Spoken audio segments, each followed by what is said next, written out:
Boxstead, England, January 1944. The oxygen mask hissed against Lieutenant Bobby Henshaw's face as he banked his P-51B Mustang into a steep climbing turn following the silver glint of a Messerschmitt Bf-109 against the frozen white canvas of clouds, 28,000 feet above Germany. The air was thin enough to kill a man in minutes, cold enough to turn sweat into ice crystals inside a flight suit. Henshaw had the German pilot exactly where he wanted him. 3 months of training, 200 hours in the cockpit, 76 escort missions protecting B-17 flying fortresses as they carved their way through flak-blackened skies over Frankfurt, Schweinfurt, Berlin. And now, for the first time, he had a clean shot, zero deflection, 300 yards, closing fast. The German pilot was breaking left, descending through 26,000 feet, trying to spiral away from the American fighter that had latched onto his tail like a hunting hawk. Henshaw's gloved thumb found the gun trigger on his control stick. He squeezed. Click. Nothing. The 4 Browning M2 50 caliber machine guns mounted in his wings, 2 per side, capable of firing 800 rounds per minute each, capable of tearing a Messerschmitt into aluminum confetti, remained silent. Come on, come on, Henshaw hissed into his oxygen mask, squeezing the trigger again. Click, click, click. The German pilot, sensing the Predator had suddenly lost its teeth, reversed his turn. The Bf-109 snapped, rolled right, then pulled vertical in a climbing spiral that would have grayed out most pilots. Henshaw watched helplessly as his target clawed for altitude, then dove away toward the cloud deck below, vanishing like a ghost into the white. Gone. Henshaw's gloved fist slammed against the instrument panel. The P-51B, sleek, fast, carrying more range than any fighter in the European theater, had just failed him at the only moment that mattered. His hands moved through the emergency procedures, fingers finding the gun charging switches on the electrical panel. He pressed them in sequence, inboard left, inboard right, outboard left, outboard right. Nothing. The solenoid chargers clicked uselessly. The ammunition belts had jammed so completely that even electrical power couldn't cycle the bolts. Below him, the B-17 formation he was supposed to be protecting droned eastward through flak bursts that bloomed like black flowers. At 24,000 feet, the big bombers were sitting ducks without escort. And Henshaw, flying a $72,000 fighter aircraft with 4 useless guns, was nothing more than a spectator with a front row seat to their destruction. He keyed his radio. Blue leader, this is Blue 3. Guns inoperative, all 4 jammed, RTB. The response crackled through static. Copy, Blue 3. See you at debrief. The word debrief landed in Henshaw's gut like a lead weight. 3 hours later, the debriefing room at RAF Boxstead smelled like stale coffee, cigarette, smoke, and frustration. 23 pilots from the 354th Fighter Group's 333rd Squadron sat in folding metal chairs, still wearing their flight suits, still carrying the adrenaline and anger of the mission in their bones. On the wall behind the intelligence officer's desk hung a large map of Germany, studded with colored pins marking bomber routes, fighter intercepts, and flak concentrations. Colonel Kenneth Martin stood at the front of the room, arms crossed, jaw set. He was 32 years old and looked 50. 4 months of flying the new P-51B Mustang in combat had etched lines around his eyes that hadn't been there in November. Gentlemen, Martin said, his voice flat and tired, today we put up 24 aircraft, 18 engaged enemy fighters. Of those 18, 11 reported gun malfunctions during combat maneuvers. The room erupted. My outboards quit after 1 burst. I had a 190 dead to rights and got nothing. Sir, this is the 3rd mission in a row. Martin held up one hand. The noise died like a snuffed candle. I know it, he said. I know. Major Howard's guns jammed on the 11th during his Medal of Honor run. Lieutenant Eagleston couldn't finish his first kill because all 4 guns quit. Colonel Blakesley himself came back screaming that his guns failed in a diving turn against a 109. He paused, letting that sink in. Don Blakesley, the commanding officer of the 4th Fighter Group, the man who had begged to take the first P-51s to Berlin, had called the aircraft experimental in a report to 8th Air Force headquarters. Coming from Blakesley, that was as close to a condemnation as anyone would dare to speak aloud. Lieutenant Henshaw raised his hand. "Sir, what's Wright Field saying?" Martin's expression darkened. "Wright Field sent an officer from the project office last week, asked what we'd recommend as improvements." He paused. "When Lieutenant Rogers told him the guns don't work, the officer said, and I quote, 'If you had paid attention in gunnery school, Lieutenant, you would only need one gun to shoot down an enemy aircraft.'" The room went dead silent. Then someone in the back said, very quietly, "Jesus Christ." "The problem," Martin continued, "is the gun mounting. The Brownings are installed at an angle, tilted inboard to fit the wing contour. When you pull G's in a hard turn, the ammunition belts shift. The feed chutes can't handle the lateral forces. Spent casings don't clear properly, links jam in the breech, and if you're pulling more than 4 Gs, which you will be every single time you engage a German fighter, your guns will fail. Not might fail. Will fail." He let that statement hang in the cold air. "The P-51D model," Martin said, "which is currently in development, will mount the guns vertically. That'll fix the problem. But the D won't be operational until mid-44 at the earliest. In the meantime, we're stuck with what we have." "Sir," another pilot spoke up, "we're losing men because our guns don't work. Why can't Materiel Command expedite a field modification kit?" "Because," Martin said with the kind of weariness that only comes from fighting bureaucracy during wartime, "Materiel Command doesn't have a solution yet. They're working on motor-assisted belt feeds, but that requires new components, new wiring, new everything. It'll take months to design, test, and manufacture." He paused, scanning the faces of his pilots. Young men who had crossed an ocean to fight, who climbed into the cockpit every morning knowing the odds, who deserved better than guns that quit when they needed them most. "So here's what we're going to do," Martin said. "We're going to keep flying. We're going to keep escorting the bombers, and we're going to figure out how to make this work because those boys in the B-17s are depending on us." Dismissed. The pilots filed out in silence. Outside the debriefing hut, Bobby Henshaw stood in the January cold, watching the ground crews working on the flight line. Mechanics in coveralls swarmed over the P-51Bs like worker bees, refueling, rearming, patching bullet holes, replacing worn parts. The sun was setting over the English countryside, painting the sky in shades of orange and gray. He thought about the Messerschmitt that had gotten away, thought about the German pilot who would fly again tomorrow, who would shoot at American bombers, who might kill men that Henshaw should have protected, all because 4 guns jammed. "Lieutenant," Henshaw turned. A staff sergeant stood behind him, mid-30s, oil-stained coveralls, hands that looked like they'd been working on machinery since childhood. His name tape read, "Travis." "Heard your guns went quiet today," Travis said. "All 4, Henshaw confirmed, "a dead zero and a perfect firing solution." Travis nodded slowly, as if this confirmed something he'd been thinking about.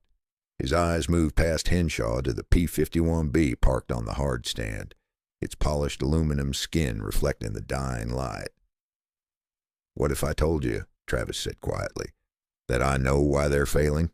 Henshaw looked at him. "Wright Field doesn't even know why they're failing." "Wright Field," Travis said, "isn't the one loading belts and clearing jams at 5 hunt every morning. Wright Field isn't the one who watches you boys take off and wonders which of you is going to come back with all 4 guns cold." He pulled a crumpled pack of Lucky Strikes from his pocket, offered one to Henshaw, then lit both cigarettes with a Zippo that had seen better days. "The problem isn't the guns," Travis said, exhaling smoke into the cold air. "It's the geometry. When you're pulling G's in a turn, the ammunition belt wants to go one direction, but the gun's pulling it another direction because of that goddamn tilted mount. The belt flexes, the links bind, and the whole feeding system goes to hell." Henshaw frowned. "So what's the solution?" Travis looked at him for a long moment. Then he said something that would, though neither of them knew it yet, change the course of the air war over Europe. "Wire." "Wire." "Wire," Travis repeated. "Cheap wire. The kind you can buy at any hardware store for 10 cents a roll. Tensioned right, mounted right. It'll keep those belts aligned even when you're pulling 6 Gs in a knife fight." Henshaw stared at him. "That's it? Wire? That's it. Does Wright Field know about this?" Sent a report 3 weeks ago, Travis said. Haven't heard back. Henshaw took a long drag on his cigarette, thinking about regulations, thinking about field modifications, thinking about the Messerschmitt that got away, thinking about tomorrow's mission and the one after that, and all the missions where men would die because their guns didn't work. How long would it take, Henshaw asked, to rig one plane? 4 hours if we worked through the night. Henshaw looked at the P-51B on the hard stand. His P-51B, the aircraft that had carried him through 76 missions and failed him when it mattered most. Do it, he said. Travis dropped his cigarette, crushed it under his boot. You sure? Unauthorized field mods can get you grounded, or worse. Sergeant, Henshaw said, I'd rather fly a court-martial than fly with guns that don't work. For the first time that day, Travis smiled. It was a small smile, tired and knowing. The smile of a man who had finally found someone willing to listen. Yes, sir, he said. I'll get my boys on it right now. As Travis walked toward the hangar, Henshaw stood in the gathering darkness, watching the last light fade from the western horizon. Somewhere over Germany, formations of B-17s were making their way home, some of them shot to pieces, some of them trailing smoke, all of them depending on men like him to keep them alive. Tomorrow, he thought, would be different. Tomorrow, his guns would work. He didn't know it yet, but across the Atlantic, in the offices of Wright Field's Materiel Command, Sergeant Travis's 3-week-old report sat in an inbox marked low priority. And by the time anyone at Wright Field read it, Travis's wire modification would already be saving lives over Germany. Sometimes the war wasn't won by the men who gave orders. Sometimes it was won by the men who ignored them. Hangars of Boxted, January 1944. The hangars at RAF Boxted never truly slept. Even at 0200 hours on a January morning with frost thick enough to kill a man coating every surface outside, the concrete floors inside Hangar 7 echoed with the sound of work. Wrenches, hammers, the pneumatic hiss of air tools, the low cursing of men who had been awake for 20 consecutive hours and would be awake for 20 more. Staff Sergeant Raymond Travis stood in the ammunition bay of a disassembled P-51B holding a flashlight in one hand and a stopwatch in the other, watching gravity fail. The Mustang's left wing lay on a wooden cradle tilted at a 15-degree angle to simulate combat maneuvering. Inside the wing's hollow cavity, the ammunition feed system for the inboard 50 caliber Browning stretched like the digestive tract of some mechanical beast. Metal chutes, fabric belts, spring-loaded guides, all designed to feed 800 rounds per minute from the ammunition box to the gun's breech. Travis pressed the manual feed lever. The belt advanced 6 inches, then stopped. A metallic click echoed in the wing cavity as the disintegrating links bound against the feed chute's aluminum wall. He released the lever. The belt didn't retract. 37 seconds, said Corporal Eddie Kowalski, who stood beside him with a notepad and pencil. Same as the last 5 runs. Travis clicked off the stopwatch. They'd been running this test since midnight. 3 hours of simulated G-forces, 3 hours of watching the ammunition feed system fail with mechanical precision. The pattern was always the same. Belts would feed normally in level flight, but the moment you introduced lateral forces, the kind a pilot would experience in a hard turn, pulling 4 or 5 Gs while chasing a German fighter, the whole system went to hell. Write it down, Travis said. Test number 48. 15-degree bank angle, simulated 4G load, belt jam at 37 seconds, approximately 240 rounds expended. Kowalski scribbled in his notebook. He was 19 years old, from Cleveland, and had been an armorer for exactly 6 months, and his hands were covered in gun oil and his eyes were red from lack of sleep. But he wrote with the careful precision of someone who understood that numbers might save lives. Sarge, Kowalski said, not looking up from his notes, why doesn't Wright Field just fix the mount angle? If the guns were vertical instead of tilted, the belts wouldn't bind. Because, Travis said, shining his flashlight deeper into the wing cavity, changing the gun mount angle means redesigning the entire wing structure. New spars, new ammunition boxes, new everything. That takes time, money, testing. And by the time Wright Field finishes redesigning the mount, the war might be over. Or we might be dead, said a third voice. Travis turned. Private First Class Marcus Webb stood in the entrance to the ammunition bay, holding 2 canteen cups of coffee that steamed in the cold air. Webb was 22 from Georgia and had the kind of mechanical intuition that couldn't be taught. The ability to look at a machine and understand not just what it was doing, but what it wanted to do. "Coffee," Webb said, handing cups to Travis and Kowalski. "Figured you boys could use it." Travis took the cup gratefully. The coffee was Army issue, which meant it tasted like burnt dirt, but it was hot and it was caffeinated, and that was enough. "You get any sleep?"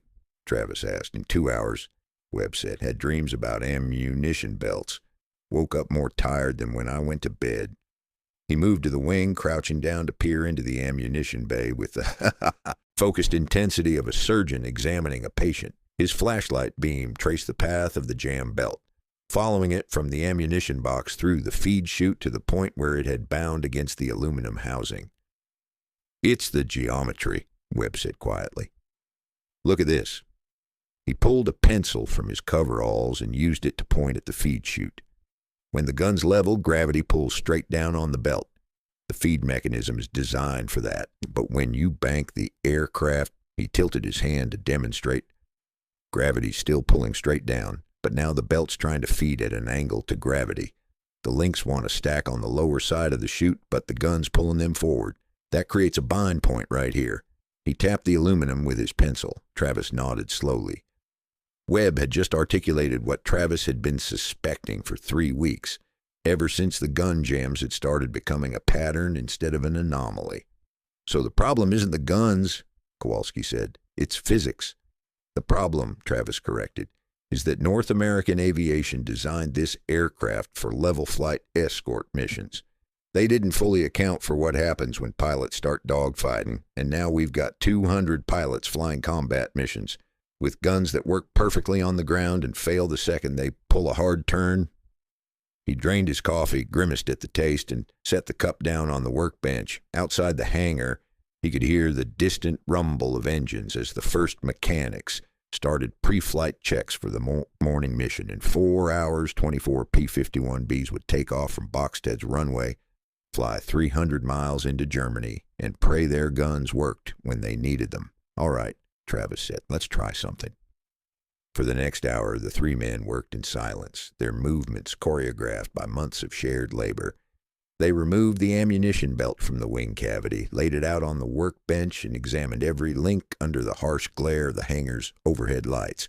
Standard M2 50 caliber ammunition, brass cartridges, each one as long as a man's hand, connected by steel disintegrating links that separated as the rounds fed into the gun's chamber. Each link weighed almost nothing individually, maybe a quarter of an ounce. But multiply that by 350 rounds per gun times 4 guns per aircraft, and you were adding serious weight to a fighter that lived and died by its power-to-weight ratio. "The links are the problem," Webb said, holding one up to the light. "Look at this. When the belt flexes laterally, the links want to rotate on their connecting pins, but they can't rotate freely because they're under tension from the feed mechanism. So instead of flexing smoothly, they bind." Travis picked up another link, examining the wear patterns on the steel. "And once one link binds, the whole belt stops, like a traffic jam." "Can we lubricate them?" Kowalski asked. "Already tried that," Travis said. "Oil freezes at altitude, makes it worse." "What about redesigning the links?" "That's a factory modification. Would take months." Webb set down the link he'd been examining and leaned back against the workbench, thinking. His eyes had that distant look of someone running calculations in their head, turning over possibilities like cards in a poker game. "What if," he said slowly, "we don't try to stop the belt from flexing? What if we just guide it?" Travis looked at him. "Explain." "The belt wants to sag on the lower side when the wing's banked, right? That's gravity. We can't fight gravity. But what if we give it something to sag against? A guide rail, something to keep it aligned with the feed chute, even when it's under lateral load?" "Like a guardrail on a mountain road," Kowalski said. "Exactly like that." Travis felt something click in his mind, that particular sensation when a solution to an impossible problem suddenly becomes visible. He moved to the wing, shining his flashlight into the ammunition bay, visualizing what Webb was describing. "We'd need to mount it inside the feed chute," he said. "Something strong enough to support the belt's weight under G-forces, but light enough not to interfere with the feeding mechanism. And it would have to be adjustable," Webb added. "Different pilots pull different Gs. We'd need to tension it based on expected loads." "Wire," Travis said. Both younger men looked at him. "Piano wire," Travis continued, his mind racing now. "High tensile steel, about 20 gauge. We mount brackets inside the feed chute, here and here." He pointed with his flashlight. "And run tensioned wire between them. The belt rides on top of the wire. When the aircraft banks, the wire supports the belt's weight and keeps it aligned with the feed path." "Would that work?" Kowalski asked. "Only one way to find out," Travis said. They worked through the night. Webb scrounged brackets from the machine shop, small aluminum mounting blocks, each one carefully drilled and tapped to accept adjustment screws. Kowalski measured distances inside the ammunition bay with calipers, calculating exact placement points, and Travis sat at the workbench with a spool of piano wire, cutting precise lengths and bending test loops. By 04 Hun, they had a prototype. It looked absurdly simple: 4 small brackets mounted inside the feed chute, connected by 2 parallel runs of piano wire stretched taut as guitar strings. The total material cost was maybe 15 cents. The labor had taken 4 hours, and if it worked, it would solve a problem that had killed the combat effectiveness of an entire fighter group. "Let's test it," Travis said. They reinstalled the ammunition belt, threading it carefully over the tensioned wire guides. Then they tilted the wing to 15 degrees, simulating a banking turn, and engaged the manual feed mechanism. The belt advanced smoothly. 6 inches, 12 inches, 18 inches. Travis kept his thumb on the stopwatch, watching the seconds tick past. 30 seconds, 45 seconds, 1 minute. The belt continued feeding without a single jam. "Jesus Christ," Kowalski whispered. They ran the test 5 more times, increasing the bank angle each time. 15 degrees, 20 degrees, 25 degrees, simulating progressively harder turns and higher G-forces. The wire guides held, the belt fed smoothly every single time, the steel wire supporting the ammunition's weight and keeping the links aligned with the feed chute, no matter how extreme the angle. By the time Travis called a halt at 5:30, they'd run 20 consecutive tests without a single malfunction. Webb sat down on the concrete floor, back against the wing cradle, and let out a long breath. "It works," he said, and his voice carried equal parts exhaustion and disbelief. "It works," Travis confirmed. "So what now?" Kowalski asked. "We write this up, send it to Wright Field?" Travis looked at the modified wing, then at the clock on the hangar wall. In 90 minutes, pilots would be climbing into their cockpits for the morning mission. Some of them would engage enemy fighters. Some of them would pull hard turns and squeeze their triggers and get nothing, just like Bobby Henshaw yesterday, just like Glenn Eagleston before him, just like dozens of other pilots who had come back with enemy aircraft in their sights and useless guns in their wings. "We already sent a report to Wright Field," Travis said, 3 weeks ago. "Haven't heard back." "So we wait?" "No," Travis said. "We install it." Kowalski blinked. "Sarge, that's an unauthorized field modification. We could get court-martialed." "We could," Travis agreed, "or we could save lives. Your choice." The hangar went quiet. Outside, dawn was beginning to break over the English countryside, painting the frost-covered runway in shades of gray and silver.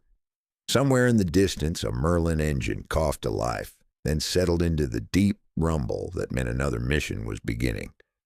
Webb stood up, brushing concrete dust from his coveralls. "I'm in," he said simply. Kowalski looked at both of them, then down at his notebook full of test results. 48 failed tests, 20 successful tests with the wire modification. The numbers didn't lie. "Okay," he said, "I'm in too, but we're going to need more wire." Travis allowed himself a small smile. "I know where we can get some." By 6:30, the 3 armorers had removed ammunition bays from 4 P-51Bs and were working on installing wire guide systems in each one. They moved with the practiced efficiency of men who had loaded thousands of rounds of ammunition, who knew every square inch of a Mustang's wing structure, who could work by feel in the dark if necessary. The modification was elegant in its simplicity. 4 brackets per wing, 8 total per aircraft, 2 runs of piano wire per ammunition bay, tension 2, approximately 40 pounds using turnbuckles salvaged from control cable assemblies. Total installation time, 45 minutes per aircraft if you knew what you were doing. By Aeros 7:30, they'd finished the first aircraft, the P-51B, assigned to Lieutenant Bobby Henshaw. Travis stood back, examining their work with the critical eye of someone who knew that mechanical failure at 28,000 feet meant death. The brackets were solidly mounted. The wire was properly tensioned. The ammunition belt rode smoothly on the guides without any points of friction that might cause additional wear. "Load it up," he said. They loaded 350 rounds into each inboard gun, 280 into each outboard. Standard combat loading. Then they carefully fed the belts through the modified system, checking for any snags or binding points. Everything moved smoothly. "Test fire?" Webb asked. Travis shook his head. "We can't fire it until there's a pilot in the cockpit and the aircraft's off the ground. If this modification causes a catastrophic failure and we test it on the ground, we could kill someone in the hangar." "So we're trusting our math," Kowalski said. "We're trusting our math," Travis confirmed. "And if I'm wrong, if this fails, it's on me, not you two. You were following my orders. Clear?" Both younger men nodded. "Good. Now let's get this aircraft back on the line before the pilots show up for briefing." They rolled Henshaw's P-51B out of the hangar at Aeros 745, positioning it on the hard stand with the other aircraft scheduled for the morning mission. The crew chief, a buck sergeant named Morrison, came over to sign off on the maintenance log, noticed the 3 armorers standing nearby, and frowned. "You boys look like you've been up all night," Morrison said. "Routine maintenance," Travis replied. "Guns are loaded and ready." Morrison checked the ammunition panels, verifying that they were properly secured, then initialed the log. "Lieutenant Henshaw's got high hopes for today. Says he's got a score to settle with a 109 that got away yesterday." "He'll settle it," Travis said. At 0800, the pilots arrived for mission briefing. Travis watched from a distance as 24 young men in leather jackets and flight suits filed into the operations building, carrying their parachute packs and plodding boards, their faces showing the particular kind of focus that came before the combat. Lieutenant Bobby Henshaw was among them. He caught sight of Travis standing near the hangar and raised one hand in acknowledgement, a brief gesture that said everything it needed to say. Travis raised his hand in return. Then Henshaw disappeared into the operations building, and Travis was left standing in the January cold, watching the sun rise over a dozen P-51Bs that would carry men into combat with guns that might or might not work. In 6 hours, they would know if a 15-cent wire modification had solved a problem that Wright Field's engineers couldn't fix. In 6 hours, they would know if Staff Sergeant Raymond Travis was a genius or a man who just killed a pilot with unauthorized field maintenance. He lit a cigarette and waited. Over Germany, January 28, 1944, Lieutenant Bobby Henshaw's P-51B Mustang cut through the winter sky at 24,000 feet, part of a diamond formation of 4 aircraft escorting a box of 30 B-17 Flying Fortresses toward Brunswick. The bomber stream stretched for miles, silver crosses against white clouds, trailing contrails like chalk lines across a frozen blackboard. Inside his oxygen mask, Henshaw's breath came steady and controlled. His gloved left hand rested on the throttle, feeling the Packard Merlin engine's vibration transmitted through metal and leather. His right hand held the control stick with the kind of light touch that separated good pilots from dead ones. And his eyes never stopped moving, scanning the sky in segments, near to far, high to low, checking mirrors, checking 6 o'clock, always searching for the glint of sunlight on aluminum that meant German fighters. "Blue flight, this is Blue leader," his radio crackled. "Bogies at 2 o'clock high, Angels 2-8, multiple contacts." Henshaw's eyes snapped to 2 o'clock. There, maybe 5 miles out and 4,000 feet above, a gaggle of dark specks against the blue. He counted quickly. 8. No. 10. Probably more behind them. Focke-Wulf Fw-190s, the Luftwaffe's best. "Blue 3, confirm," Henshaw said into his radio, trying to keep his voice level, Even his heartbeat kicked up. I count 10+ bandits. Looks like they're setting up for a diving attack on the bombers. Copy, Blue 3. Stay with the heavies. If they commit, we engage. The German fighters continued their positioning, climbing higher, maneuvering for the sun. They were professionals, these Luftwaffe pilots. They knew that a diving attack from high altitude gave them speed advantage, gave them the initiative, gave them the best chance of breaking through the escort screen and getting to the bombers. Henshaw's thumb found the gun charging switches on his electrical panel. He pressed them in sequence, feeling the solenoid motors cycle the bolts on his 4 Browning M2 50 caliber machine guns. Through the wing structure, he felt the mechanical click, click, click as rounds chambered. The guns were ready. He thought about Sergeant Travis working through the night in Hangar 7, thought about the piano wire tensioned inside his ammunition bays, thought about the fact that he was about to test an unauthorized field modification in actual combat with no backup and no way to abort if it failed. Well, he thought grimly, at least I won't have to file a report if it doesn't work. I'll be too dead. Blue flight, bandits are committing. Break right and engage. The Fw-190s rolled over and dove, falling out of the sky like hawks after prey. Henshaw snapped his P-51B into a hard right bank, pulling back on the stick, feeling the G-forces slam him down into his seat as the aircraft climbed to meet the attackers. 4 Gs. 5 Gs. The kind of forces that had jammed his guns yesterday, that had left him helpless against a Messerschmitt, while his aircraft performed perfectly and his weapons failed.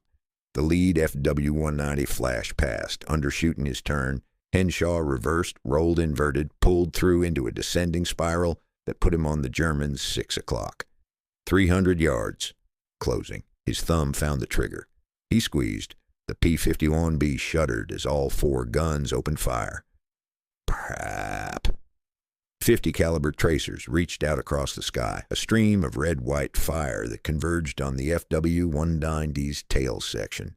Henshaw saw his rounds walk up the fuselage, stitching holes in aluminum, chewing through control surfaces. The German fighters' left ailerons separated, tumbling away in pieces. The aircraft snap-rolled right, trying to evade, but Henshaw stayed with it, holding the trigger down for 2 full seconds. The Fw-190's canopy shattered. Smoke poured from the engine cowling. The fighter rolled onto its back and fell away, trailing black smoke like a funeral shroud. "Splash one," Henshaw shouted into his radio, but there was no time to celebrate.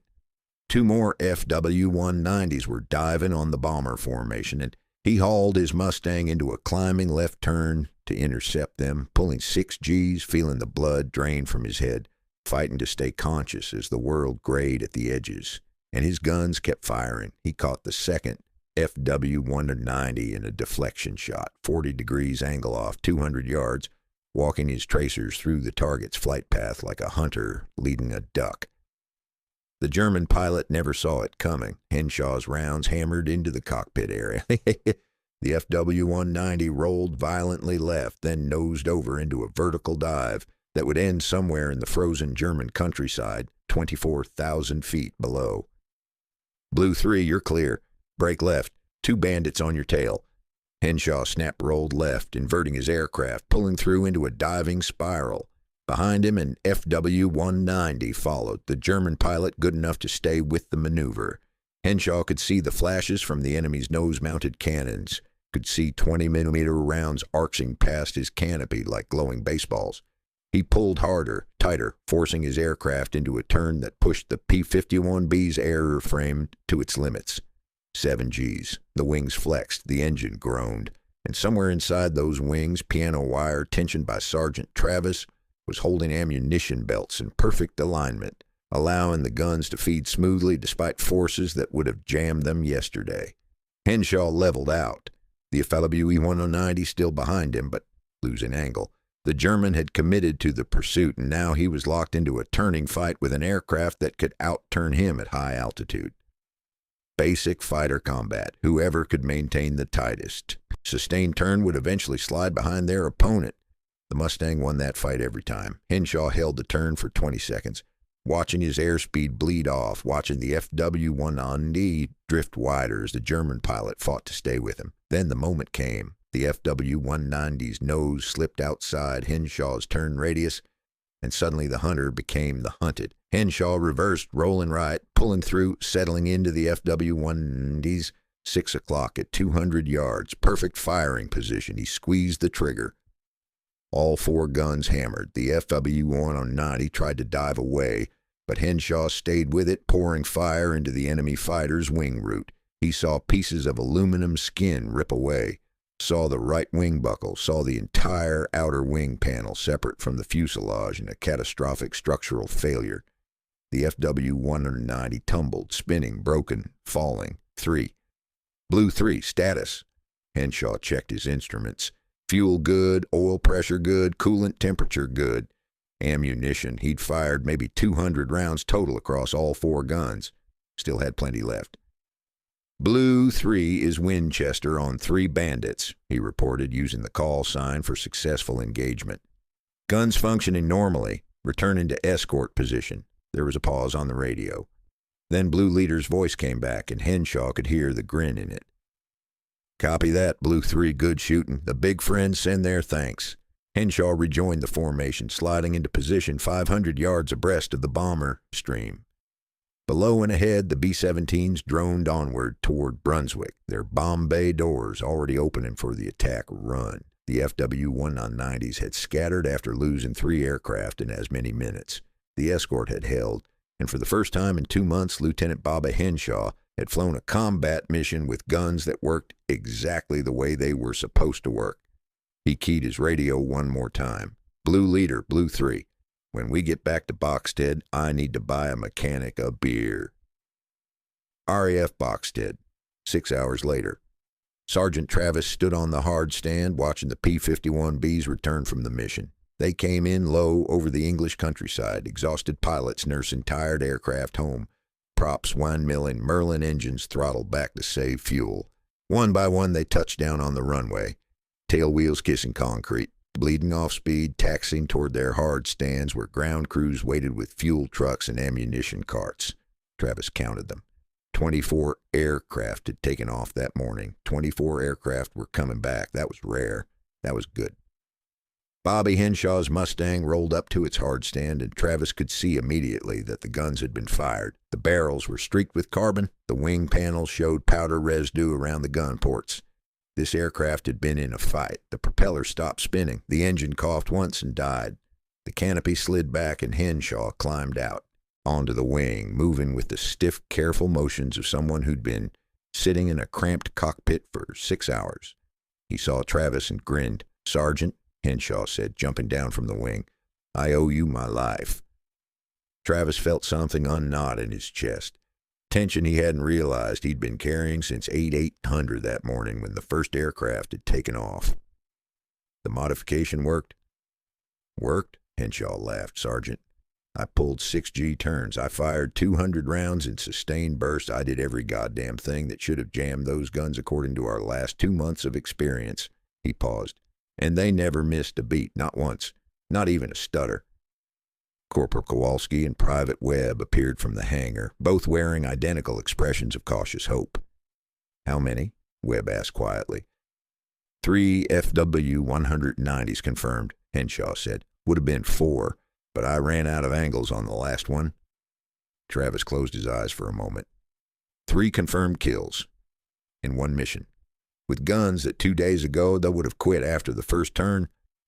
"Did anyone else engage?" he asked. Blue 2 got into it with a 109, Henshaw said. "Guns worked fine for him, too. He's got the wire fix, right?" Travis nodded. They'd installed the modification on 4 aircraft total, Blue 2, Blue 3, Blue 7, and Blue 9. The other 20 P-51Bs in the mission had flown with standard configurations. Blue 2 splashed his 109, Henshaw continued. Blue 7 engaged but didn't score. Blue 9 never got a shot, but all 4 of us, he emphasized this by jabbing his finger at Travis, all 4 of us reported 0 gun malfunction, 0. Meanwhile, I heard at least 3 other pilots on the radio calling out jammed guns during the engagement. Travis looked at his 2 assistants. Kowalski was grinning. Webb was nodding slowly, that engineer's expression of someone watching their calculations prove out in reality. "So," Henshaw said. "What's the plan? Are we installing this in every aircraft in the group?"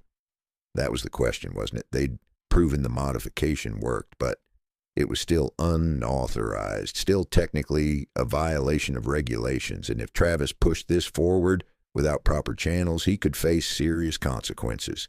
On the other hand, 3 pilots had just come back alive because their guns worked, and tomorrow there would be another mission, and the day after that, another mission. And every day that passed without this modification meant more pilots flying with unreliable weapons. "Yes," Travis said, "we're installing it in every aircraft." "What about Wright Field?" Kowalski asked. "What about authorization?" "Wright Field," Travis said, "can catch up with us later." R.F. Boxted, February 1944. The knock on Colonel Kenneth Martin's office door came at 22:30 hours, long after most of the base had settled into the evening routine of card games, letter writing, and exhausted sleep. Martin looked up from the mission report spread across his desk. Paperwork that documented another day of combat, another tally of aircraft damage, pilots wounded, guns jammed. "Enter." Staff Sergeant Raymond Travis stepped through the door, still wearing his oil-stained coveralls, cap in hand. Behind him stood Lieutenant Bobby Henshaw in his leather flight jacket, and both men wore expressions that Martin had seen before. The look of subordinates who knew they were about to either be decorated or court-martialed and weren't entirely sure which. "Sir," Travis said, snapping to attention. "Permission to speak freely?" Martin set down his pen and leaned back in his chair. He'd commanded the 384th Fighter Group since its formation, had led these men from Nevada to England to combat over Germany, and he'd learned that the most interesting conversations always started with permission to speak freely. "Granted, Sergeant. What's on your mind?" Travis glanced at Henshaw, who gave a small nod of encouragement.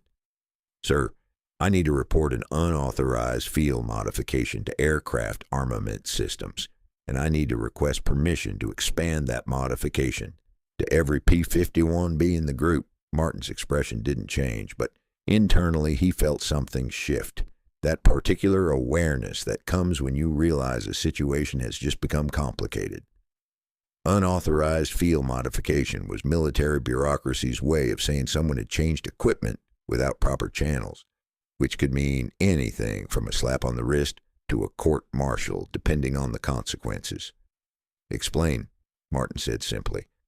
For the next 15 minutes, Travis laid it out: the gun jamming problem, the 3 weeks of testing, the discovery that tilted gun mounts caused ammunition belt failures under G-forces, and the piano wire tensioning system that solved it. Henshaw interjected at key points describing yesterday's mission: 3 confirmed kills, 0 gun malfunctions, the first time in months that his aircraft had performed exactly as designed. When they finished, Martin sat in silence for a long moment, processing. Outside his window, the English countryside lay dark and cold. Somewhere out there, mechanics were already preparing aircraft for tomorrow's mission. And somewhere in Germany, Luftwaffe pilots were doing the same thing, getting ready to shoot down American bombers. "How many aircraft have this modification currently installed?" Martin asked. 4, sir," Travis replied. "Blue 2, Blue 3, Blue 7, and Blue 9. We installed them 2 nights ago. And you're telling me this now because yesterday's mission proved it works, sir. And because if we're going to install it in the remaining 20 aircraft before tomorrow's mission, we need to start immediately. And we need your authorization." Martin stood up, walked to the window, hands clasped behind his back. The decision tree was clear enough: authorize the modification and take responsibility if it failed catastrophically, or refuse authorization and accept that pilots would continue flying with guns that jammed under combat conditions. Some decisions, he thought, weren't really decisions at all. "Sergeant Travis," Martin said, still looking out the window, "if I authorize this modification and it causes a mechanical failure that kills a pilot, I will personally see to it that you spend the rest of this war breaking rocks at Leavenworth. Are we clear?" "Crystal clear, sir." "And if Wright Field decides that bypassing their approval process constitutes insubordination, which it does, you understand that I cannot protect you from the consequences." "I understand, sir." Martin turned to face them. "How long to install the modification on all remaining aircraft?" Travis met his eyes. Working around the clock with my full crew. 36 hours, we can have 8 aircraft ready by tomorrow morning's mission. The rest by the day after. Do it, Martin said. But, Sergeant, this modification gets documented. Full technical specifications, test results, installation procedures. If we're going to bypass Wright Field, we're damn well going to give them enough information to either approve it or court-martial us with proper documentation. Clear? Yes, sir. Lieutenant Henshaw, you're grounded for the next 2 days. I want you working with Sergeant Travis to write up everything. Pilot perspective, technical details, combat effectiveness. Make it thorough. Henshaw blinked. Sir, tomorrow's mission, you'll miss it, Martin cut him off. Consider it penance for participating in unauthorized modifications to military equipment. Dismissed. As they turned to leave, Martin added quietly, Good work, both of you. Now let's make sure no one dies proving you right. The hangar became a factory. Travis organized his crew, 8 mechanics, 4 armorers, 2 electricians, into teams of 3, each responsible for 1 aircraft. They worked in shifts around the clock. First shift handled removal of ammunition bays and measurement of mounting points. Second shift installed brackets and tensioned wire. Third shift loaded ammunition and conducted function checks. Corporal Kowalski became the quality control inspector, checking every installation with calipers and tension gauges, ensuring that each wire was tensioned to exactly 40 pounds, that each bracket was torqued to specification, that nothing was left to chance or assumption. Private Webb handled documentation, photographing each step of the installation process, recording measurements, creating detailed technical drawings that showed bracket placement, wire routing, tension requirements. His handwriting filled notebook after notebook, the kind of meticulous record-keeping that could either save them from court-martial or provide evidence for one. Lieutenant Henshaw sat at a wooden desk in the corner of the hangar, pecking at a typewriter with 2 fingers, translating the language of wrenches and wire into the language of official military reports. His document grew page by page. Field Modification Report, P-51BC Ammunition Feed System, Reliability Enhancement through Tensioned Wire Guide Installation. It sounded bureaucratic and boring, which was exactly the point. The best way to get something approved by the military was to make it sound like it had already been approved by someone else. By ERS 600 on February the 2nd, 8 aircraft sat on the flight line with modified ammunition systems. Travis personally inspected each one, running his hands over brackets, checking wire tension, verifying that ammunition belts fed smoothly through the guide system. Everything looked good. Everything felt right. But there was a difference between looks good on the ground and works at 25,000 feet pulling 6 Gs while someone shoots at you. They would find out soon enough. The morning mission briefing was routine. Escort B-17s to Hanover. Expect heavy fighter opposition. Stick with the bombers unless directly engaged. The pilots filed out to their aircraft, climbing into cockpits, going through pre-flight checks, with the practiced efficiency of men who'd done this 100 times before. Lieutenant Jack Morrison climbed into his P-51B, one of the newly modified aircraft, and noticed immediately that something was different. His crew chief, a corporal named Patterson, stood on the wing beside the cockpit with a clipboard. Lieutenant, your aircraft received a field modification to the ammunition feed system. Sergeant Travis asked me to inform you that your guns should now function normally under all combat maneuvers. He also asked me to tell you that if they don't, he personally apologizes and will buy you a beer in the afterlife. Morrison stared at him. That's oddly specific. Yes, sir. Good hunting. 24 P-51Bs took off from Boxted at 08:30, formed up over the English coast, and headed east toward Germany. 8 of them carried Travis's modification. 16 did not. The Luftwaffe was waiting. The fight developed over Hanover at 10:45 hours. 40 Focke-Wulf Fw-190s diving out of the sun, trying to break through the escort screen to reach the bombers. The sky erupted into chaos, aircraft banking, diving, climbing, tracers arcing in all directions, the radio filled with urgent calls. Bandits, high, break right, I'm hit. Where are you? In the modified aircraft, pilots discovered something remarkable. Their guns worked. Lieutenant Morrison pulled 7 Gs in a climbing spiral, chasing an Fw-190, and when he pressed the trigger, all 4 guns hammered without hesitation. He watched his tracers converge on the German fighter, watched pieces of aluminum skin tear away, watched the Fw-190 roll inverted and fall, trailing smoke. Captain Williams engaged 2 Bf-109s simultaneously, snapped rolling between them, firing short bursts that sent both German fighters diving away with damage. His guns never stuttered, never jammed, even when he pushed his Mustang through maneuvers that should have caused failures. Lieutenant Chen found himself in a turn-in fight with an Fw-190 flown by someone who knew what they were doing. Probably an instructor, probably someone with hundreds of combat hours. They circled each other at 22,000 feet, both aircraft at the edge of their performance envelopes, both pilots fighting for advantage. Chen pulled harder, tighter, feeling the G-forces crush him into his seat. His vision began to gray at the edges. And when the moment came, when the Fw-190's nose slipped just slightly inside his turn radius, he squeezed the trigger and held it down for 3 full seconds. The Fw-190 disintegrated. Meanwhile, in the unmodified aircraft, pilots reported the same problems they'd been experiencing for months. Guns jamming after hard maneuvers, firing 1 or 2 bursts before going silent, forcing pilots to break off engagements or rely on tactics that avoided high G turns. The difference was stark. The difference was measurable. The difference was men coming home alive. When the formation returned to Boxstead at 13:30, every pilot who'd flown a modified aircraft sought out Sergeant Travis.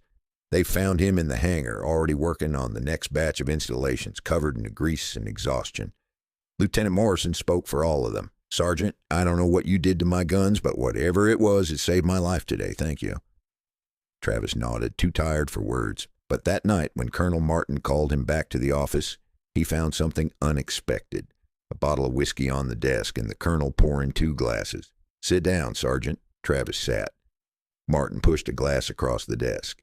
8th Air Force just called. Seems that several pilots filed glowing reports about aircraft performance today, specifically about guns that actually functioned during combat maneuvers. He paused. "They want to know what we did." "Sir, I can explain." "I already explained," Martin cut him off. "Told them we implemented a field modification to address a critical safety issue, and that full documentation would be forwarded through proper channels within 48 hours. He raised his glass. "They're sending an officer from Wright Field next week to inspect the modification and potentially approve it for theater-wide implementation." Travis felt something unclench in his chest. Relief mixed with vindication, mixed with exhaustion. "Sergeant," Martin continued, "you bypassed every regulation in the book. You risked court-martial. You could have killed pilots if you'd been wrong." He paused. "But you weren't wrong. You were right. And because you were right, men are alive who would otherwise be dead. So here's to being right, even when you're not supposed to be." They drank. Outside, mechanics were already installing wire guides in the 16th aircraft. By morning, 18 would be ready. By the next day, all 24. And within a month, if Wright Field did their job, every P-51B in the European theater would carry the modification. History wouldn't remember the name Raymond Travis, but the men who flew home with working guns would remember. Sometimes that was enough. RAF Boxstead, February 9th, 1944. Captain Theodore Hartman arrived at RAF Boxstead on a gray Tuesday morning, carrying a leather briefcase and the kind of expression that suggested he'd rather be anywhere else. He was 34 years old, held a degree in mechanical engineering from MIT, and had spent the last 3 years at Wright Field's Materiel Command evaluating aircraft modifications, most of which failed to meet Army Air Force's standards. Staff Sergeant Raymond Travis watched from the hangar as the captain climbed out of a staff car, adjusted his uniform jacket, and surveyed the airfield with the critical eye of someone looking for problems. "That's him?" Corporal Kowalski asked quietly. "That's him," Travis confirmed. He looks thrilled to be here." "Would you be? He just flew across the Atlantic to inspect a field modification that bypassed every approval process in the book. If he signs off on it, he's telling Wright Field they were wrong. If he doesn't, he's telling the pilots their guns should keep jamming." Webb appeared from the ammunition bay. wiping grease from his hands. Either way, someone's career ends badly. Let's hope it's not ours, Travis said. Colonel Martin made the introductions in his office. Captain Hartman shook hands with the mechanical precision of someone performing a required social function, then got straight to business. Sergeant Travis, Hartman said, opening his briefcase and pulling out a folder thick with papers. I've read your field modification report. 12 pages documenting a wire tensioning system that allegedly solves ammunition feed failures under high G maneuvering. Very thorough, very detailed. He paused. Also completely unauthorized. Yes, sir, Travis replied. It was. Do you understand that unauthorized modifications to aircraft armament systems constitute a violation of Army Air Force's regulations? That such modifications require testing, evaluation, and approval from Wright Field before implementation? I understand that, sir. And yet you proceeded anyway. Yes, sir. Hartman set down his folder. Why? Travis had known this question was coming. He'd rehearsed different answers in his head for days.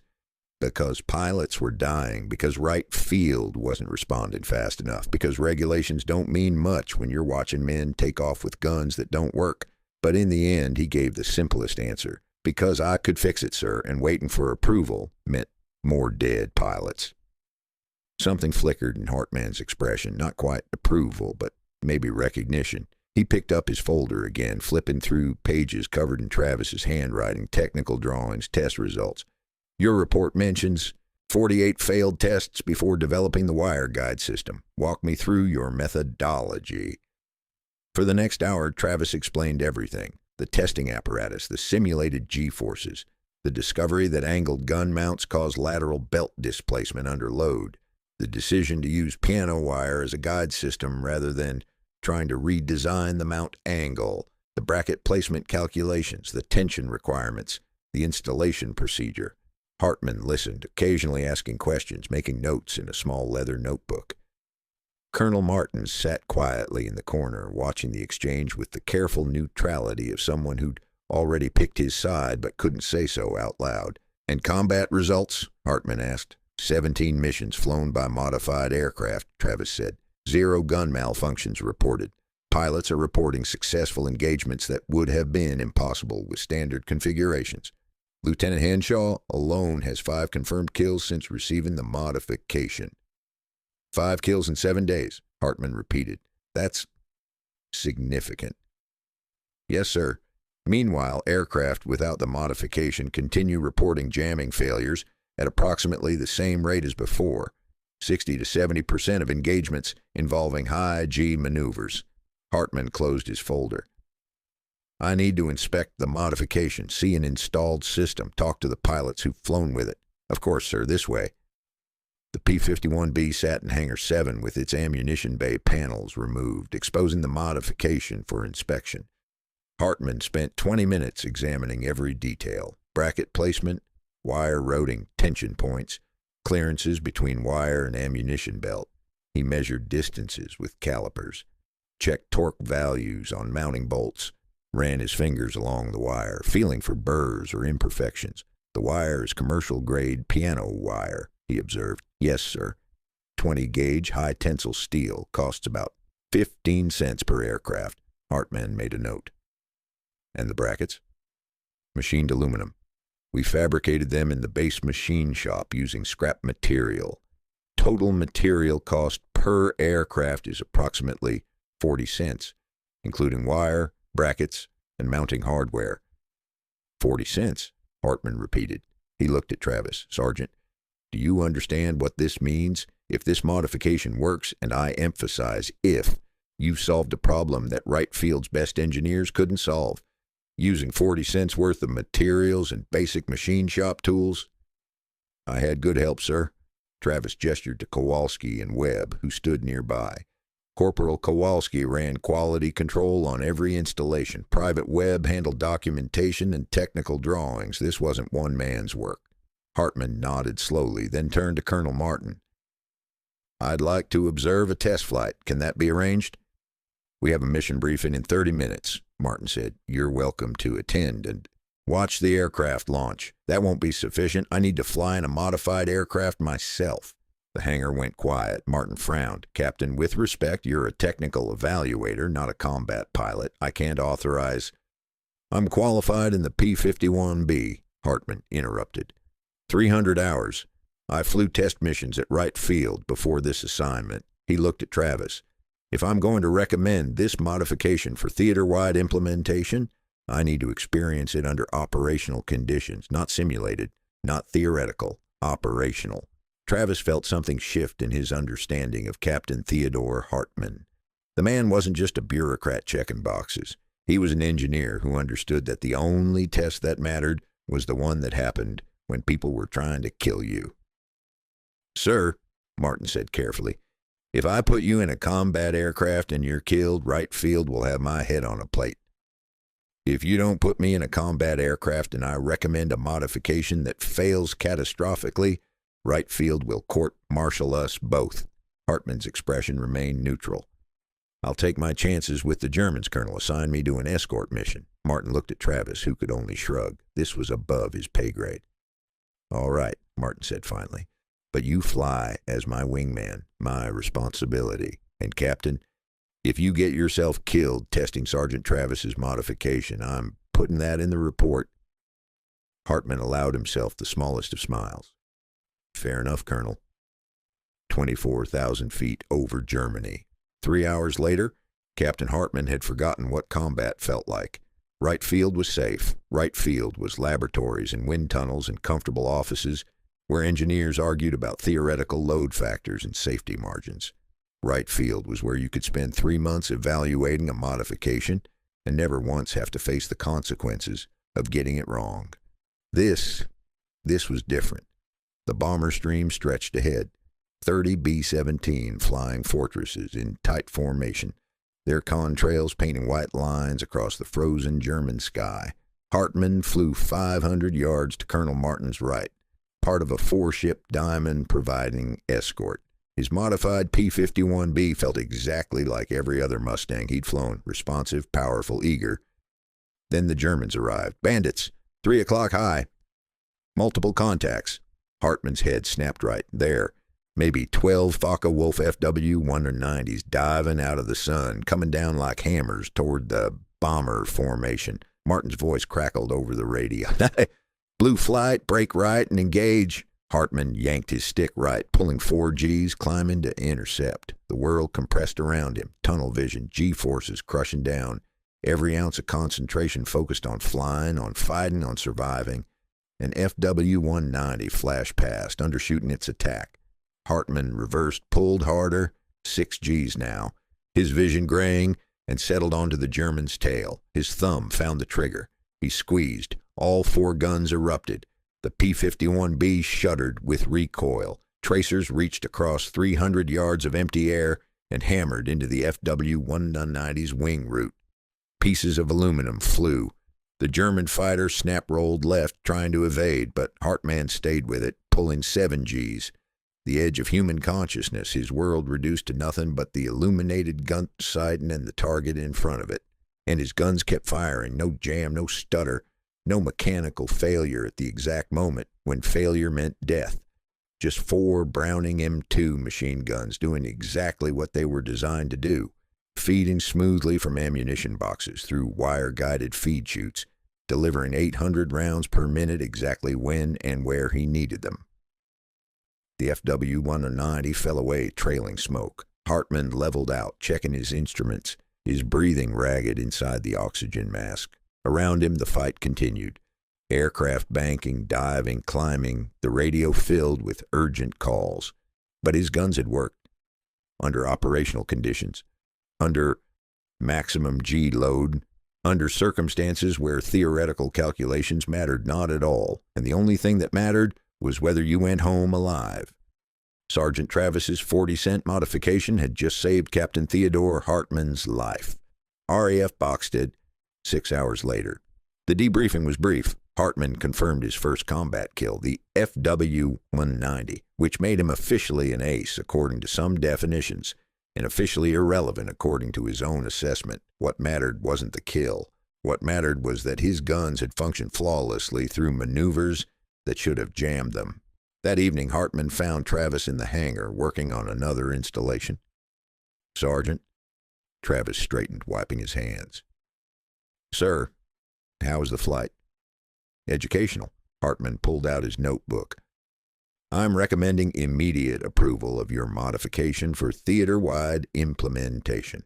Wright Field will issue a technical order within 2 weeks authorizing installation on all P-51B and P-51C aircraft in the European theater." Travis felt something unknot in his chest. Relief so profound, it was almost painful. "Thank you, sir." "Don't thank me, Sergeant. You did the work. You took the risk. You saved lives." Hartman paused. "But I needn't to tell you something. This modification, it's brilliant. It's simple. It's effective. And Wright Field should have thought of it 6 months ago. The fact that we didn't, that it took a mechanic working night shifts in a combat zone to solve a problem our best engineers couldn't crack, that's something we need to think about." He extended his hand. Travis shook it. "One more thing," Hartman said. "I'm putting you up for a commendation, Legion of Merit, if I have anything to say about it. And I'm noting in my report that this modification should be standard on all P-51 variants going forward, including the D model currently in production." "Sir, the D model has vertical gun mounts. It doesn't need—" "I know," Hartman interrupted, "but your wire guide system is still a good idea. Belt support under load. It's basic engineering. We should have been doing it from the start." He turned to leave, then stopped. "By the way, Sergeant, if you ever want to work at Wright Field after the war, I could use someone who solves problems instead of writing reports about why problems can't be solved." Travis smiled. "I'll keep that in mind, sir." 8th Air Force Headquarters, High Wycombe, England, April 1944. The conference room smelled like cigarette smoke and mimeograph ink. 23 officers from 8th Air Force Materiel Command sat around a long oak table reviewing production schedules for the new P-51D Mustang. The D model would finally solve the gun mounting problem that had plagued the B and C variants. Vertical installation, improved ammunition feed, redesigned wing structure. Delivery was scheduled to begin in May. Lieutenant Colonel James Howard stood at the head of the table, pointer in hand, indicating production numbers on a large wall chart. He was the Medal of Honor recipient who'd single-handedly fought off 30 German fighters over Oschersleben in January, and who'd done it with guns that jammed repeatedly throughout the engagement. "Gentlemen," Howard said, "the P-51D represents a significant improvement in armament reliability. However, we currently have 743 B and C models operational in the European theater. Those aircraft will remain in service for at least 6 more months, possibly longer, depending on D model production rates." A major from the 4th Fighter Group raised his hand. "Sir, what's the current status of the Travis Field modification? Are we standardizing that across all B and C aircraft?" Howard's expression shifted, something between respect and frustration. "The Travis modification has been approved for theater-wide implementation as of March 15th. Technical Order 01-60JA507 authorizes installation on all P-51B and P-51C variants. Current installation rate is approximately 30 aircraft per week across all fighter groups." "What about stateside training units?" another officer asked. "Modification kits are being manufactured at Wright Field and shipped to training bases in Nevada and California. Every P-51B leaving the States will have the wire guide system installed before deployment." Howard paused. "It's now standard equipment," someone in the back of the room said quietly. "A mechanic fixed what our engineers couldn't." Howard didn't disagree. RAF Boxted, May 1944. By late spring, every P-51B and P-51C in the 354th Fighter Group carried the Travis modification. The installation had become so routine that new mechanics could complete it in under 30 minutes. Staff Sergeant Raymond Travis had trained 47 armorers across 6 different fighter groups, traveling from base to base with his toolkit and his notebook, teaching other mechanics the same techniques he developed in Hangar 7. The results were undeniable. Gun malfunction reports had dropped from 60% to less than 3% across the entire 8th Air Force Fighter Command. Pilots who'd been flying with unreliable weapons for months now took off knowing their guns would work when they needed them. The psychological impact was as significant as the mechanical one. Confidence in your equipment translated to aggression in combat, and aggression won fights. Lieutenant Bobby Henshaw now had 11 confirmed kills. He'd become one of the group's leading aces, his name appearing regularly in Stars and Stripes articles about the air war over Germany. Reporters always asked about his tactics, his training, his courage. None of them ever asked about the wire tensioning system in his ammunition bays or the mechanic who'd installed it at 03 Hunt on a freezing January morning. Travis didn't mind. He wasn't flying missions for glory. One afternoon in May, Travis stood in the hangar watching a newly arrived P-51D being rolled into position for inspection. The D model was beautiful. Bubble canopy for better visibility, 6 guns instead of 4, and most importantly, vertical gun mounts that eliminated the jamming problem entirely. This was what the aircraft should have been from the beginning. Corporal Kowalski approached carrying a clipboard. "Sarge, that's the first D model we've received. You want to inspect the armament system? Might as well see what Wright Field came up with." They spent an hour examining the D's gun installation. The mounts were indeed vertical, eliminating lateral belt displacement under G-forces. The ammunition boxes were redesigned, the feed chutes were wider. The entire system reflected lessons learned from 18 months of combat operations. But Travis noticed something else. Even with vertical mounts, the D model's ammunition bays included guide rails, essentially a more sophisticated version of his wire tensioning system, machined from aluminum instead of improvised from piano wire. "They kept your idea," Kowalski observed. "They improved it," Travis corrected. "That's how engineering works. You solve one problem, someone else makes it better." "You going to be okay with that? Them getting credit for your design?" Travis looked at the gleaming new fighter aircraft, thinking about all the pilots who'd flown home alive because 4 brackets and some wire kept their guns working, thinking about Bobby Henshaw's 11 kills, thinking about the missions still to come, the battles still to fight, the war still to win. "Kowalski," he said, "I don't care who gets credit. I care that it works. Debden Airfield, June 6, 1944, D-Day. The largest amphibious invasion in human history was unfolding on the beaches of Normandy, and the skies above France were filled with Allied aircraft. Every fighter group in England was airborne, providing cover for the invasion fleet, suppressing German positions, hunting Luftwaffe interceptors. Major Don Gentile of the 4th Fighter Group led his flight of P-51Bs across the channel at first light, each aircraft carrying full ammunition loads and drop tanks for extended range. His guns had the Travis modification, installed 2 months earlier after his previous aircraft had experienced jamming during a dogfight over Berlin. The Luftwaffe appeared over the invasion beaches at 7:20, 15 Focke-Wulf Fw-190s attempting to strafe Allied landing craft.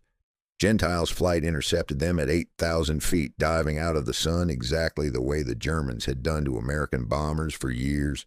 The fight lasted 4 minutes. Gentile killed 2 Fw-190s in the first pass, his guns hammering continuously through a 6G climbing turn that would have jammed the standard configuration. His wingman got another. The remaining German fighters scattered, pursued by Mustangs whose weapons finally worked with the reliability their pilots had been promised. When Gentile returned to Debden 3 hours later, his aircraft had fired 1,100 rounds across multiple engagements. 0 malfunctions, 0 jams, just 4 Browning M2 machine guns doing exactly what Raymond Travis had known they could do if someone fixed the geometry problem. Gentile never knew Travis's name, but Travis's wire guides had kept Gentile alive on the most important day of the war. Wright-Patterson Air Force Base, Ohio, September 1944. Captain Theodore Hartman sat in his office at what had been renamed Wright-Patterson after the War Department merged Wright Field with Patterson Field. On his desk sat a thick folder labeled P-51 Armament Reliability Analysis, European Theater Operations. The numbers inside told a story that Hartman found both gratifying and humbling. From January to August 1944, P-51B and P-51C aircraft equipped with the Travis modification had flown 47 392 combat sorties. Gun malfunction rate, 2.7%, down from 61% in unmodified aircraft. Confirmed air-to-air kills, 1 Fw-190s, representing a 340% increase in combat effectiveness compared to pre-modification performance. Estimated pilot lives saved, 214, based on engagements where gun reliability prevented shoot-downs or allowed successful evasion. Material cost per installation, 0.43. Total program cost for theater-wide implementation, $349. Hartman read that last number 3 times, trying to comprehend it. $319.49 had solved a problem that had cost the Army Air Forces millions in lost aircraft, killed pilots, and failed missions. A problem that Wright Field's best engineers, himself included, had failed to solve for 6 months, and the solution had come from a staff sergeant working night shifts in a combat zone, using material scrounged from a base hardware shop. There was a lesson there about innovation, about bureaucracy, about the difference between theoretical engineering and practical problem solving. Hartman had written it all down in his report, knowing that someone at the Pentagon would read it, nod thoughtfully, and file it away without changing anything about how the military developed equipment. But at least the modification itself would survive. The technical order authorizing the Travis wire guide system had been expanded to include not just P-51s, but any aircraft with tilted gun mounts and belt-fed ammunition. B-25 bombers, P-47 fighters, even some Navy aircraft were receiving similar modifications. One mechanic's solution multiplied across an entire Air Force. Hartman picked up his pen and wrote one final note in the report. Recommend Staff Sergeant Raymond Travis for Distinguished Service Medal for Technical Innovation, resulting in significant combat effectiveness, improvement, and preservation of personnel. He knew the recommendation would be denied. Medals for mechanics who bypassed regulations were politically complicated. But Hartman wrote it anyway because someone needed to state for the record that Raymond Travis had done more to win the air war than most generals. RAF Boxstead, November 1944. The 354th Fighter Group was transitioning to P-51D models. The new aircraft arrived weekly, replacing the worn-out B and C variants that had carried the group through 11 months of combat. By December, the entire squadron would be flying Ds exclusively. Travis walked through Hangar 7 one evening, looking at the P-51Bs that would soon be ferried to rear area bases or scrapped for parts. These aircraft had history. Patches covering bullet holes, nose art painted by pilots who were now aces or dead, oil stains from 1,000 missions. And inside their wings, tensioned wire systems that had kept guns working when it mattered most. Lieutenant Bobby Henshaw found him there, standing beside the aircraft that had carried Henshaw through his first successful engagement back in January. "Sarge," Henshaw said, "heard you're rotating stateside next month." 3 years overseas, Travis replied. "That's enough. Time to let someone else fix the airplanes." "You know you saved my life, right? That first mission after you installed the modification, I got 3 kills that day. Would have gotten 0 if my guns had jammed like they did the day before." Travis nodded slowly. "How many kills you up to now?" 17 confirmed, 3 more probable. Henshaw smiled. "I'm an ace 3 times over. They're talking about a silver star, all because my guns worked when I needed them to." "Your guns worked because you're a good pilot," Travis said. "The modification just made sure the equipment didn't fail you." "Still, I wanted to say thank you," and Henshaw paused. "I wanted to make sure you know that we all talk about you, the pilots. We know what you did. We know you risked court-martial to fix a problem that shouldn't have existed in the first place. That matters to us." Travis felt something tighten in his throat. He'd spent 3 years maintaining aircraft, loading ammunition, working 16-hour shifts in freezing hangars, and the most important thing he'd ever done had taken 4 hours and 43 cents worth of wire. "Just doing my job, Lieutenant?" "No," Henshaw said firmly. "You did more than that. You saved lives, mine included. So thank you." He saluted, a clean, crisp salute that pilots rarely gave to mechanics. Travis returned it.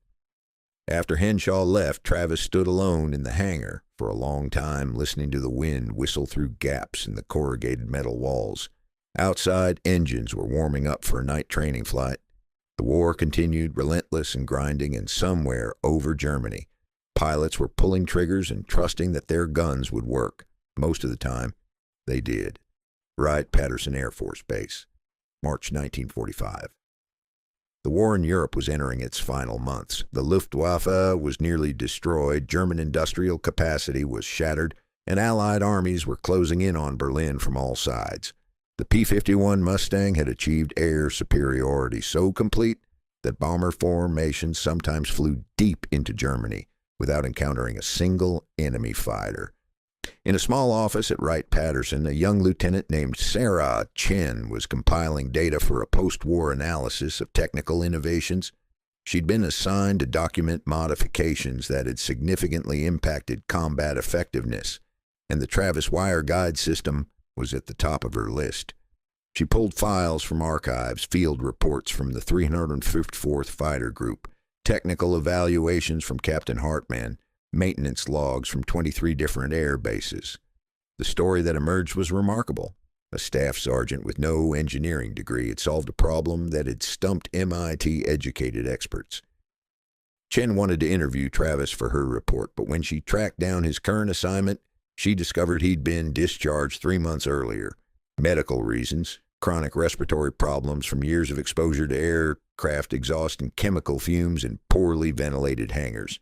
She found his last known address, a small town in Oklahoma. She wrote a letter asking for an interview. Came back marked return to sender, addressee unknown. Raymond Travis had disappeared into post-war America, leaving behind only a technical order and 1,700 pilots who owed him their lives. Veterans Administration Hospital, Oklahoma City. June 1968.